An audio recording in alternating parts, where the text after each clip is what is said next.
Lifeguards keep an eye on thousands of people at the beach for nearly 7 months every year right along Alabama's Gulf Coast. Melvin Shepard is the main man in charge of the Orange Beach Lifeguards. He's responsible for them and the nearly 10 miles of beach they patrol. He sat down with our Eric Reynolds to talk about the 2014 season and how very seriously lifeguards take their jobs. Here's the interview. We grew up on Weeks Bay, so we were always in the water. On weekends, we were either there or down here. At a very young age, my dad did teach me how to swim, and it literally was sink or swim. Melvin Shepard earns a living helping others stay safe in the water. Shepard is Orange Beach's Director of Beach Rescue. He has spent most of his life near and in the water. I grew up here on the Gulf Coast. As I became a teenager, got into scuba diving, working in dive shops, and it just continued to surfing, beach volleyball. And back then, it was a different world down here. You could camp out on the beach, you could ride ATVs on the beach, have campfires, spending the weekend on the beach with your family, eating the fish that you caught. It was amazing, and I'm very fortunate for the childhood that I had down here. Shepard headed to the military after high school. Joined the Marine Corps, got into a lot of water survival stuff. When I went to boot camp, I figured being down here swimming all the time in the Gulf, that was a great swimmer.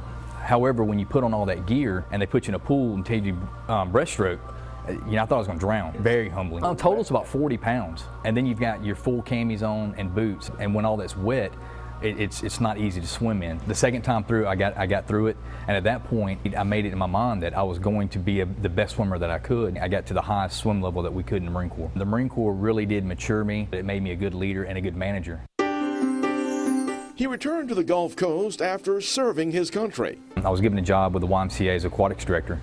Transitioned to Orange Beach in 2001. It's really important that the children that live here know how to swim. So that is our primary goal, is to teach all young people how to swim, and even adults. Shepard prepares his lifeguards to help distressed beachgoers. I expect a lot out of them because being a lifeguard, it is a very serious job. This isn't a swimming pool, and it can get very dangerous. In the Gulf, you've got waves, currents. A lot of people panic. Their initial reaction is to try and swim back to the shore or against the current. It's a no-win situation. Large waves that crash overhead and can hold you underwater while it's tumbling you around, so you get disoriented, and it can be very scary. If people will understand their own swimming abilities and don't overestimate them, things will be a lot safer here. So it's our job once they get here. Definitely having lifeguards on the beach makes it safer. We covered 9.5 miles of shoreline.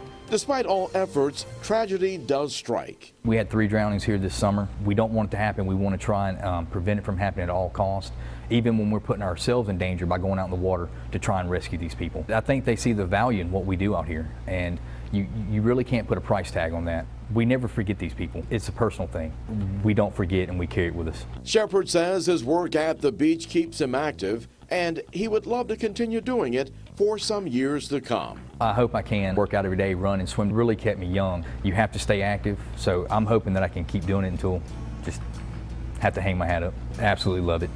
Right now, I really and truly, I couldn't do anything else. At Orange Beach, Eric Reynolds, Fox 10 News.